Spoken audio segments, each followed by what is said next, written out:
Okay, hydrating are of different levels. Hydrating internally is different from hydrating externally. But are both of them important? Of course, of course. With the melanated skin, I am focusing a lot on melanated skin because skincare routine for melanated skin seems to be scarce. Yes, and a lot of melanated skin are interested in indulging in clean beauty, healthy beauty, because so unfortunate. I'm based in Nigeria. In case you're listening for the first time, we have been adulterated. Like our beauty, especially skincare aspect of beauty, has been adulterated by the so-called organic or bleaching products. As far as I'm concerned, people that are trying hard to make their products to be super duper effective, although as a result of the request from the audience. Because for me, I feel if there was a market for those things, they wouldn't be out there in the market. Okay, so a lot of people have now realized the dangers of bleaching and they want to come back home. They want to come back to clean beauty. If now I'm trying to say to you, but sometimes they're a little bit confused. They don't know where to start and what to start with. All right, I'm starting with hydration for melanated skin. It's very key. It's very, very important. The truth is that melanated skin, we have a dry skin just as much as we also have a dry hair. Yeah, we have a very dry skin in as well as a dry hair. Like not very dry skin in all aspects. If you know what I'm trying to say to you, melanated skin. There are people that have really oily skin, but in as much as your skin is oily, doesn't mean that it is automatically hydrated.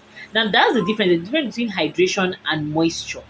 Yeah. So hydration is more of will I use the word water-ish. You understand? That's why when you talk of hydration for skin purposes, people will first tell you drink a lot of water, drink a lot of water. It is very key as well. But just know that the level of water on the skin from inside still has a certain way of going out, you understand, in the form of perspiration, but your skin will still benefit from it. But also incorporating the tropical one is also important. Am I using but so much like that?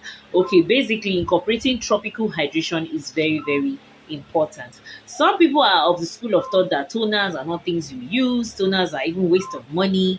It depends on your type of skin. I won't sit down here and be listening to someone with a from a Caucasian or an Arab or a skin of no color coming to sit here and tell me that I don't need toners.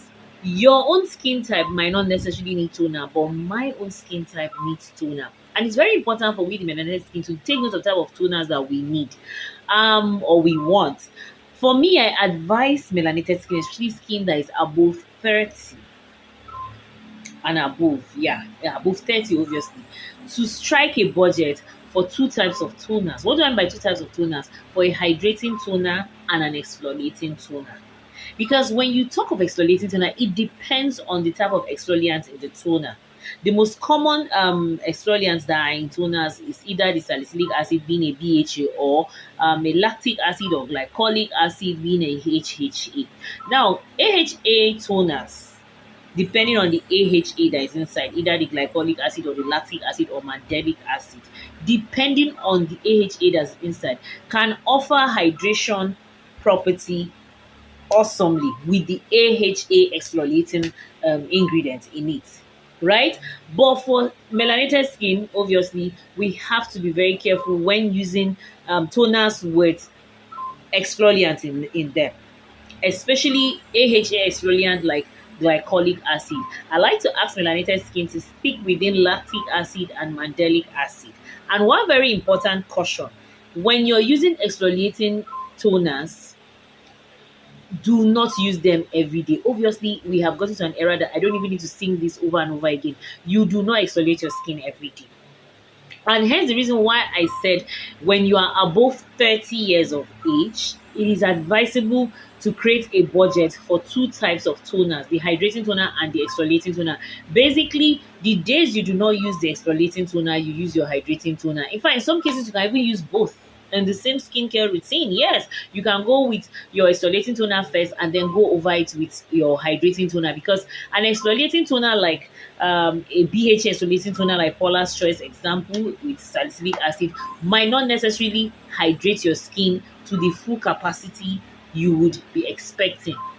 because most exfoliating BHA exfoliating toners, in as much as it is jam packed with humectant, like personally I have a 2% salicylic acid toner in my product line. Yeah, a facial toner, 2% salicylic acid product line that contains important humectant like sodium lactate and even vegetable glycerin. But the fact that salicylic acid on its own is drying still does not give that toner the enough hydrating property that you would want, but it will obviously give an exfoliating property with a little bit of hydrating property. But because of the active in it, it is not going to necessarily hydrate your skin to the capacity you would have wanted. Hence the reason why I said create a budget for hydrating essences, and taking note of the fact that exfoliating toners cannot be used every day. So if you already have an exfoliating product in your skincare routine, then I think you do not need an exfoliating toner. For instance, you have a lactic acid stay-on product. I do not think you need another hydrating lactic acid product. I don't know if what I'm saying makes sense. And for melanated skin, when you're looking towards glycolic acid toners, you need to be very careful, in as much as you're not going to be using them every day, because they have smaller molecules that can easily penetrate the melanated skin in excess and can trigger the skin. So it's something that you need to be using with caution. So in my own personal opinion, I rather say stay away from it as a stay on product. Maybe as a wash off product, yes, but as a leave on product, no. I don't know if you know what I'm trying to say to you. Like if you watch my live streams that I have dropped a while back, I use 30% AHA with 20% glycolic acid and 10% lactic acid. But for a rinsed out product, I kept it on my face for just 10 minutes, because sometimes critical situations call for critical measures. So I just wanted to do a deeper exfoliation for so many reasons. Yeah, I had an event, and obviously it's a recipe for allowing your makeup to sit, achieving that glass skin itch. But that's by the way, I'm not saying you should abuse it. Like things like that, I would always say do it with precaution and in moderation. But you can work with stay on exfoliating product that contains lactic acid, you understand, and also in hydrating toners. I don't know if what I'm saying makes sense. Another hydrating product that you as a melanated skin can invest in is essences. Can you use both? Yes. Can you interchange? Yes. Like personally, in some skincare routine, I use both. In some skincare routine, I interchange them. It just all depends on the weather as well and what I have used on my skin. Hydrating is very key for melanated skin. Is it advisable to create room for hydration in your skincare routine as a melanated skin? Yes, it's very, very advisable, because hydrating toners help with balancing the pH of the skin. That's number one, especially for people that like to use bar soaps on their face. A toner is very, very important to you, so that you can bring back the pH of your skin in order for other products that you will lay on it to be able to be comfortable. So basically, toners help. So when you're taking advice on someone telling you next time toners are a waste of money, hydrating essences are a waste of money, please look at the person. Who is the person and what type of skin do they have? It's very, very important. To me, toners are sort of compulsory. Essences might be optional, but toners are kind of compulsory. Can you substitute essence for toners? Yes, and it depends on the formula of those essences. If the essences are equally light, it is okay. Some people push on sheet masks for hydration for melanated skin. Not bad, not bad. But to me, I just see sheet masks as another extension of your toners or your essences. Is it bad? At all, it's not bad. I keep saying it. It's something you can add in your skincare successfully for hydrating purposes. But do not disregard the use of toners for melanated skin. It helps a whole lot. Honestly, low key, not even low key, high key, toners help with the appearance of fine lines and wrinkles on the skin. So melanated skin, hydration is key for us. Like I would still repeat myself again, because I'm an educative channel as a skincare enthusiast.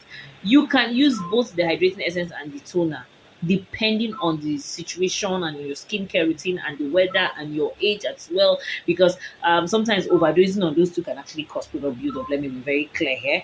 But adding hydrating toners in your skincare routine is very important. You might not necessarily need to add exfoliating toners if you already have exfoliating products. But to me, hydrating facial toners are very important to me. Like, they are important like that to me. So next time when you are shopping for your skincare products, consider adding toners. Yeah, in your skincare routine. That would be awesome. Just check the ingredient list. Toners with tyrosine inhibitor can equally be favorable to we the melanated skin. Some might have antioxidants. I've seen a toner that has antioxidant vitamin C in it. It's also a beneficial one. Not bad, not bad. So basically, melanated skin, we need hydration. So thank you so much. I think this video, I kept repeating myself. Thank you so much. Please don't forget to subscribe to the YouTube channel. I love you all. Bye.